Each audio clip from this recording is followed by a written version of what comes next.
पूरे मध्यकालीन भारत को हम लोग कुछ इम्पोर्टेंट सेक्शन में बांट सकते हैं। जैसे कि सबसे पहला है भारत पर अरबों का आक्रमण, 712 में यह हुआ था। उसके बाद इसको पढ़ने के बाद हम लोग पढ़ेंगे महमूद गजनवी के बारे में। तो पूरा ये जो तुर्कों वाला जो सिस्टम है ये 972 से लेकर 1030 ईस्वी तक रहता है। उसके बाद फिर अगला इम्पोर्टेंट आता है मोहम्मद गौरी, 1173 में ये गौर साम्राज्य का शासक बनता है। उसके बाद हम लोग पढ़ेंगे इसके बारे में 1173 से लेकर 1206 में इसकी जब मृत्यु हो जाती है उस समय तक इसके बारे में हम लोग पढ़ेंगे। फिर हम लोग पढ़ेंगे दिल्ली सल्तनत के बारे में। दिल्ली सल्तनत हो जाता है आपको 1206 से लेकर 1526 तक। गुलाम वंश, खिलजी वंश, तुगलक वंश, सैयद वंश, लोधी वंश। गुलाम वंश 1206 से 90, खिलजी वंश 1290 से 30, तुगलक वंश 1320 से लेकर 1414 और 1414 से 51 तक रहता है सैयद वंश। फिर आता है लोधी वंश जिसमें इब्राहिम लोधी की मृत्यु होती है 1526 में। पानीपत का प्रथम युद्ध होता है 21 अप्रैल 1526 को।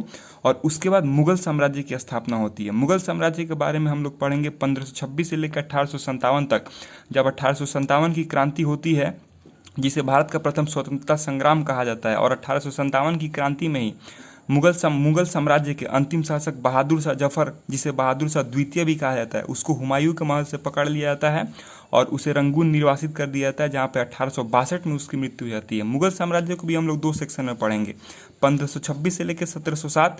फिर 1707 में जब औरंगजेब की मृत्यु हो जाती है उसके बाद उत्तरवर्ती मुगल शासक आते हैं जो कि काफ़ी कमज़ोर रहते हैं। इनके बारे में 1707 से लेकर 1857 तक पढ़ना है। और दिल्ली सल्तनत जब हम लोग पढ़ रहे होंगे उसी के समानांतर में ही विजयनगर साम्राज्य के बारे में पढ़ना है, बहमनी साम्राज्य के बारे में पढ़ना है, सूफी आंदोलन और फिर भक्ति आंदोलन के बारे में पढ़ना है।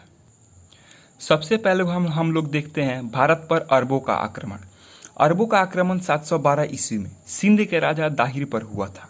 इसका कारण क्या था? तो श्रीलंका का एक शासक था, उसने खलीफा जो थे, बगदाद के जो खलीफा थे, उनको उपहार भेजा। उस उपहार को देवल वाले क्षेत्र में समुद्री लुटेरों ने लूट लिया। अब इराक का जो शासक था अल हज्जाज देवल के कंट्रोल के राजा थे। कौन? राजा दाहिर। तो अल हज्जाज ने राजा दाहिर को कहा कि आप इस पे कार्रवाई कीजिए और समुद्री लुटेरों को पकड़िए, लेकिन राजा दाहिर ने कोई भी रिएक्शन नहीं दिया। इस कारण से अल हज्जाज ने खफा होकर मोहम्मद बिन कासिम के नेतृत्व में भारत पर हमला करने के लिए सेना भेजी। मोहम्मद बिन कासिम एक काफ़ी तेज तर्रार सेनापति था और यह मात्र 17 वर्ष का था। उसके बाद भी इसने भारत में आकर पूरा तबाही मचा दिया था और इसने राजा दाहिर को 712 ईस्वी में पराजित किया।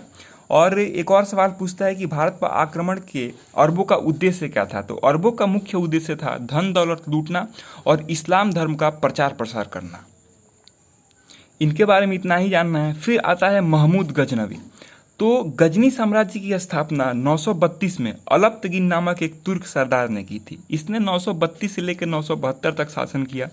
उसके बाद 972 से लेकर 77 तक प्रीतिगिन ने शासन किया और प्रीतिगिन के समय ही पंजाब में शाही वंश का शासक था जयपाल और जयपाल पर ही पहला तुर्क आक्रमण हुआ। तो पंजाब में शाही वंश के शासक जयपाल पर ही प्रीतिगिन के द्वारा पहला तुर्क आक्रमण किया गया था। प्रीतिगिन के बाद आता है सुबुक्तगिन जो कि अलप्तगिन का दामाद एवं उसका गुलाम था। सुबुक्तगिन शासन करता है 977 से लेकर 97 तक। सुबुक्तगिन का बेटा होता है महमूद गजनवी जिसका जन्म 1 नवंबर 971 ईस्वी को हुआ था। यह 997 ईस्वी में गद्दी पर बैठा। तो महमूद गजनवी का जन्म 1 नवंबर 971 तक हुआ था। जब तक इसका पिता सुबुक्तगिन गजनी साम्राज्य का शासक था तब तक यह खुरासान का शासक था। इसने महमूद गजनवी ने सुल्तान की उपाधि धारण की थी। सुल्तान की उपाधि से संबंधित एक कॉन्सेप्ट इल्तुतमिश का भी आता है, तो इसको हम लोग बाद में देखेंगे। लेकिन सबसे पहले तुर्क जो था वह महमूद गजनवी था जिसने सुल्तान की उपाधि धारण की थी। इसको गाजी भी कहते हैं, इसको बुता किशन भी कहते हैं। इसको खलीफा अल आदिर बिल्लाह ने यमीन उद दौला और यमीन उल मिल्लाह की उपाधि दी थी। महमूद गजनवी के आक्रमण काफ़ी ज़्यादा प्रचलित है। तो महमूद गजनवी ने भारत पर कुल 17 बार आक्रमण किया है। इसका जो पहला आक्रमण था वो 1000 ईस्वी में पेशावर पर इसने किया था और पेशावर पर कुछ भागों पर अधिकार करके यह वापस चला गया था। फिर 1001 ईस्वी में शाही राजा जयपाल पर इसने हमला किया। जयपाल ने अपनी नदी में कूदकर आत्महत्या कर दी। तो उसको महमूद गजनवी के इतिहासकारों ने ईश्वर का शत्रु बताया है। 1005 ईस्वी में इसने अब्दुल फतेह दाऊद पर हमला किया। फिर 1008 ईस्वी में इसने नागरकोट पर हमला किया और इसका जो सबसे महत्वपूर्ण हमला है वह है 1025 में सोमनाथ मंदिर पर हमला। ठीक है। और उस समय वहाँ के शासक थे भीमदेव, जिनको मूलराज प्रथम भी कहा जाता है। और उसको डिफेंड करने में, महमूद गजनवी को डिफेंड करने में अनहिलवाड़ा के शासक ने मूलराज प्रथम का साथ दिया था। फिर जब यह काफ़ी धन दौलत लूट के जब यह वापस जा रहा था, इसको कम से कम 20 लाख दिनार की संपत्ति हाथ लगी थी। जब यह इतना सारा धन दौलत लूट कर वापस जा रहा था, तब जाटों ने इस पर हमला किया और जाटों ने इससे कुछ संपत्ति छीन ली। इस कारण से 1027 में यह वापस आया और जाटों पर इसने हमला किया और जाटों को इसने पराजित किया। इसकी मृत्यु 1030 ईस्वी में हो गई। इसके समय में कुछ महत्वपूर्ण दरबारी थे, अलबरौनी, फिरदौसी, उतबी, फर्रुकी। अलबरूनी काफ़ी ज़्यादा इंपॉर्टेंट है, इसके बारे में सवाल पूछता है। तो अलबरूनी की एक काफ़ी प्रसिद्ध पुस्तक है जिसे किताब उल हिंद कहा जाता है। फिर हमें पढ़ना है मोहम्मद गौरी के बारे में। इसको मुइजुद्दीन भी कहा जाता है। 1173 में यह गौर का शासक बना, जो कि गजनी साम्राज्य के अंतर्गत ही आता था। 1175 में इसने मुल्तान के विरुद्ध हमला किया और उसमें जीत गया। फिर 1178 में इसने गुजरात के पाटन नामक क्षेत्र पर हमला किया, जहाँ के अल्पवयस्क राजा थे भीम द्वितीय। इनकी संरक्षिका थी नयका देवी। नयका देवी ने मोहम्मद गौरी को पराजित कर दिया। फिर उसके बाद इसका जो सबसे इम्पोर्टेंट आता है हमला, वह होता है पानीपत का प्रथम युद्ध, जो कि 1191 में हुआ था। गौरी और पृथ्वीराज चौहान, जिनको साधारणतया पृथ्वीराज चौहान ही कहा जाता है, लेकिन ये एक्चुअल थे पृथ्वीराज चौहान तृतीय। तो गौरी और पृथ्वीराज चौहान तृतीय के बीच में भीषण युद्ध हुआ, जिसे पानीपत का प्रथम युद्ध कहा जाता है। इसमें पृथ्वीराज चौहान की विजय हुई।